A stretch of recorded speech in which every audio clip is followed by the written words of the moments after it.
चलिए छोटा क्वेश्चन कर लेते हैं ना। Which of the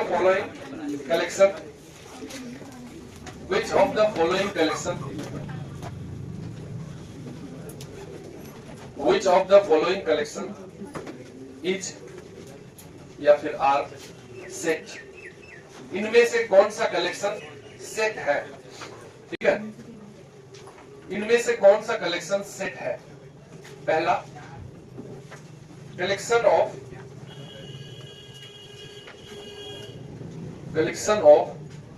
smart person in Purnia, ये हो गया सेट। बता रहा है क्या ये? नहीं, तो इसका आंसर हो जाएगा नो, क्योंकि स्मार्ट किसको बोलते हैं?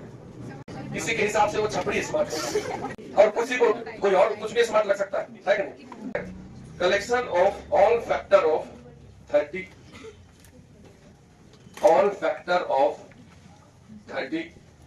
collection of all factor of 30 which are less than 20, मतलब ये फैक्टर, ये जो लिखा हुआ है क्या ये सेट बना रहा है या नहीं?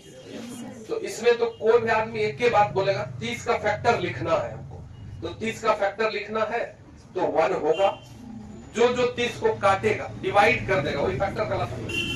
फिर 2 भी होगा, 3 भी होगा, 4 नहीं होगा, 5 होगा, 6 होगा, 7, 8, 9, 10 होगा और फिर 15 होगा और फिर 30 ही होगा, तो उसको नहीं लेना, लेस देन 20।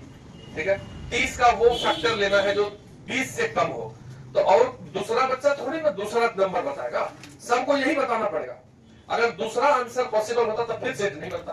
तो एकदम ऐसा बात बता रहे जो सबको आता ही है, लेकिन हम बता के ही कंप्लीट कर लेंगे, तब दूसरा चीज बताएंगे, इसलिए थोड़ा सा लिख लेते हैं ना, कोई दिक्कत नहीं है। Collection of all composite numbers, collection of all composite number. अब कंपोजिट नंबर ही नहीं पता, बोलो ने कंपोजिट नंबर किसको बोलते हैं? जो प्राइम नंबर नहीं हो। प्राइम नंबर मतलब having only 2 factors, 1 and itself. और अगर ऐसा नंबर जिसका 2 से अधिक हो जाए तो उसको क्या बोलेंगे? तो 1 कैसा नंबर है? एक प्राइम नंबर है कि कंपोजिट नंबर है? 1 इज नाइदर प्राइम, ये याद रखना है ना। 1 को ना तो हम प्राइम नंबर में लाते हैं ना ही कंपोजिट नंबर। कंपोजिट नंबर कहां से शुरू होगा भाई? 4 से, पहला कंपोजिट नंबर, क्योंकि 2, 3 प्राइम नंबर है और 1 दोनों में से कुछ नहीं है। ठीक है, तो 4 हुआ, उसके बाद 5 तो प्राइम होता है, 6 देन 8 एंड सो ऑन। तो इसमें ये इनफाइनाइट सेट का एग्जांपल हो गया, क्योंकि कंपोजिट नंबर कितने होते हैं? कितना भी होता है, बहुत सारा होता है। ठीक है, कलेक्शन ऑफ, ये सेट का एग्जांपल बता रहा, collection of all letters of the word, all letters of the word apple. Apple letter है, वर्ड है, जिसमें सारे लेटर का एक सेट बनाना है। तो सेट बनाते हैं, ए के बाद पी के बाद एल और एल के बाद ई। 2 बार पी नहीं लिखना है, बस यही बात। अगर किसी वर्ड के लेटर का सेट बनाना है तो अभी लेटर जो है कि रिपीट कर रहा है, तो उसको ये नहीं कि 2 बार 3 बार लिखेंगे। पी 2 बार है तो एक बार लिख देंगे। ये जो APLE है वो एक सेट है, एप्पल लेटर, एप्पल वर्ड का लेटर है। तो ये कुछ छोटे से एग्जांपल है, इसको लिख लीजिए कॉपी पे, कोई दिक्कत नहीं है। इनमें से कौन सा सेट नहीं बनाया? पहला वाला, बाकी सब ये तीनों सेट बना रहा है। क्या सब? चलिए देखो, कुछ सिंबल लिखवाते हैं जो काम देगा। नहीं लिखना सिंबल, और उसके कुछ मतलब जो होते हैं वो। ठीक, ये देखो ई टाइप का हो गया कि नहीं? इसको क्या बोलते हैं? Belongs to.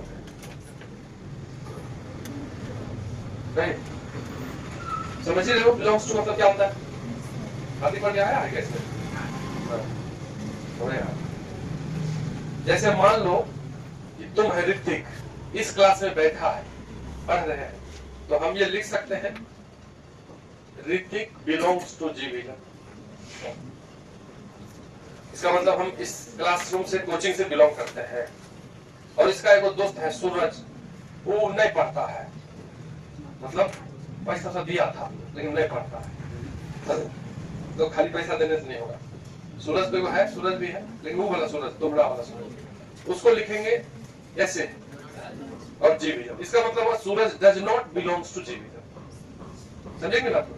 अगर कोई आदमी है यहाँ आता है तो यहाँ से बिलोंग कर रहा है, अब ऐसे नहीं करेगा, कभी नहीं आता है तो उसको करेंगे ऐसे, बिलोंग्स टू को ऐसे काट देंगे। इसका मतलब हुआ बिलोंग्स टू, इसका मतलब क्या हो गया? नॉट बिलोंग्स टू या डज नॉट बिलोंग्स टू। ठीक, कहीं अगर मैथ में हमको ये वाला सिंबल रहे तो इसका मतलब हुआ बिलोंग्स टू, और इसका मतलब हुआ नॉट बिलोंग टू। एक बार लिख लीजिए एग्जांपल, कोई दिक्कत नहीं है, छोटा मोटा चीज है बगल में, नहीं लिखेंगे तो भी चलेगा। क्या क्या दिक्कत है? ये सिंबल और ये सिंबल ये काट दिए, इसका मतलब लिख देते हैं नॉट बिलोंग्स। नेवर नहीं होता, नो नेवर ये सब नहीं, ठीक है? कोई भी चीज नेवर वो नहीं होता, मैथ में होता है, ऐसे जीवन में नहीं होता, ठीक है? ये वाला चिन्ह होता है, इसको बोलते हैं सबसेट, हिस्सा, पार्ट, है ना? सबसेट का क्या मतलब हुआ? एक सेट है ए, अगर हम एग्जांपल भी समझाते हैं, जिसमें 1 2 3 4 5 है, और एक सेट है बी जिसमें 1 और 3 है, तो बी उसी का हिस्सा दिख रहा है, तो B is subset of A. B A set से ही लिया गया है, इसलिए उसको सबसेट बोलेंगे, ठीक है? इसके बाद होता है उल्टा ए, इसको बोलते हैं फॉर ऑल, ठीक है? For all. तो फॉर ऑल का मतलब क्या होता था ये समझा रहे हैं। जैसे हम अच्छे बन गए और हमेशा ही अच्छे रहेंगे, तो फॉर ऑल उसमें लगाएंगे। जैसे अगर एक्स स्क्वायर प्लस 1 है, ठीक, हम पूछ रहे हैं कि इक्वल टू 0, ये हो सकता है क्या? नहीं होगा सर, ये भी नेगेटिव नहीं होता ना कभी, ये भी नेगेटिव नहीं। दो पॉजिटिव चीज को जोड़ के 0 कैसे करोगे? स्क्वायर कभी नेगेटिव नहीं होता, तो हम बोलेंगे कि x square plus 1 is not equal to 0 for all x. सभी एक्स के लिए ये हमेशा 0 नहीं होगा, कभी नहीं होगा, चाहे हम दुनिया का कोई भी एक्स रख दे वहां 0 नहीं होगा। अगर हम लिखे ऐसा sine square x plus cos square x, ये 1 होता है, तो फॉर ऑल एक्स ये 1 होता है। ऐसा नहीं कि तीसरे डिग्री पे होगा, ऐसे लिखते हैं, समझ रहे बात? चाहे एक्स कुछ भी हो जाए वो 1 ही रहेगा। अगर कभी 1 के अलावा कुछ होना होगा तो वो लिखना पड़ेगा बगल में, तो फॉर ऑल हमेशा यूज में आएगा, मैथ में इसलिए लिखा हुआ है, ठीक है? इसके बाद उल्टा ई होता है, देयर एग्जिस्ट। उल्टा ई, सीधा ई तो उधर टाइप का ही है, वो दूसरे टाइप का लगा, ठीक है? अपना मन किया लिखने वाले का, अपना फेवरेट लेटर होगा लिख लिया, ठीक है? 2 डॉट होता है ऐसे, या फिर ऐसा तिरछा वाला लाइन, इसको बोलते हैं सच दैट। सच दैट सब तो जान ही रहे हो। एक होता है ऐसे, फाइव बोलते हैं, इसको नल सेट बोलते हैं। नल सेट, नल सेट मतलब जिस सेट में एक भी एलिमेंट नहीं हो उसको क्या बोलते हैं? तो जब नल सेट को लिखना होगा तो ऐसे लिख देंगे, कोई दिक्कत नहीं है। ऐसा तीर मार देते हैं लिखते लिखते, इसको बोलते हैं इंप्लाइज टू।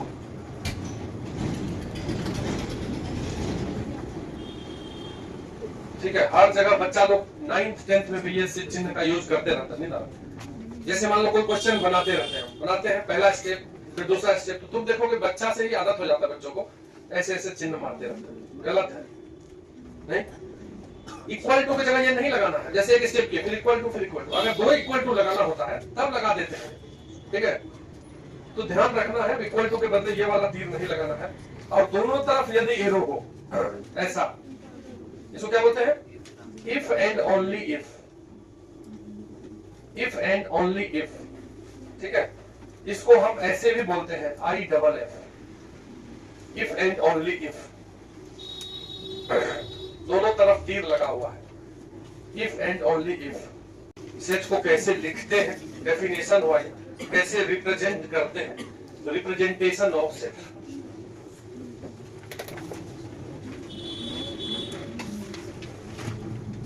पहला होता है रिप्रेजेंटेशन ऑफ सेट, पहला roster form. Roster form all elements हमको मतलब in this form all elements of a set, लिखिए sir, in this form all elements of a set या of a set are क्या हो गया, are listed। पहले हम सेट के सारे एलिमेंट का लिस्ट बना लेते हैं। एंड एलिमेंट्स आर, लिखो रे, elements are separated by, elements are separated by commas, separated by commas, ठीक है, कल बताए थे थोड़ा सा। And are enclosed within curly bracket, are enclosed, क्या होगा लिखो, and are enclosed by curly brackets. मतलब अगर कोई सेट है, इसको रोस्टर फॉर्म में लिखना है, तो मान लेते हैं कि एप्पल लेटर का, एप्पल वर्ड का लेटर लिखना है, तो APPLE, इसको हम कॉमा कॉमा से सेपरेट कर देंगे और कर्ली ब्रैकेट से बंद कर देंगे। अगर कोई तुमको बोले कि एक सेट बनाओ जिसमें लेटर लिखता एप्पल वर्ड का, तो पहले एप्पल वर्ड का सारा लेटर को लिस्ट किए, उसके बाद उसको कॉमा से सेपरेट कर दिए और ब्रैकेट से बंद कर दिया, तो ये सेट बन गया। समझ आए?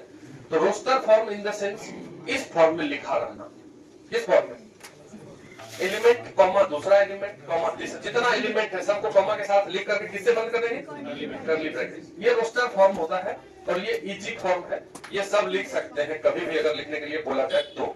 लेकिन अगर मान लो दूसरा फॉर्म हो तो उसमें दिक्कत होता है।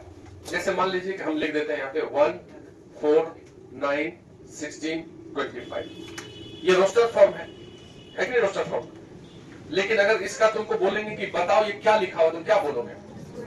ये सारा नंबर सर ऐसा है कि स्क्वायर है, जैसे ये 1 का स्क्वायर है, 2 का स्क्वायर है, 3 का स्क्वायर है, 4 का स्क्वायर है, 5, लेकिन ऐसा नहीं कि 6 का स्क्वायर है, ये नहीं बोल सकते। ठीक है, तो ये रोस्टर फॉर्म हुआ। रोस्टर फॉर्म से अधिक जानकारी हमको दूसरे फॉर्म का होना चाहिए, काम वही करेगा आगे।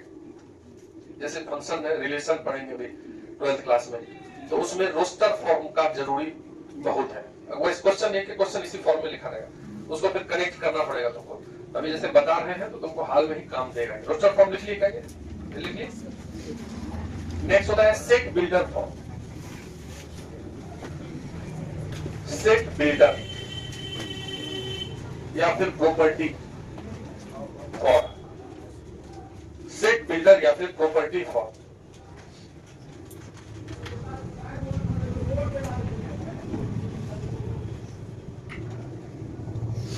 इस फॉर्म में प्रॉपर्टी लिखना होता है हमको, ठीक है, एलिमेंट का प्रॉपर्टी लिखना होगा तुमको।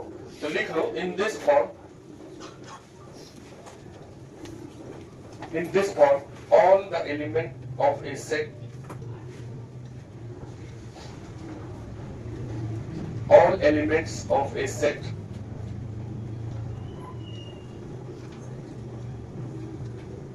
all the element of a set possess a single common property। सब एक सिंगल कॉमन प्रॉपर्टी रखेगा।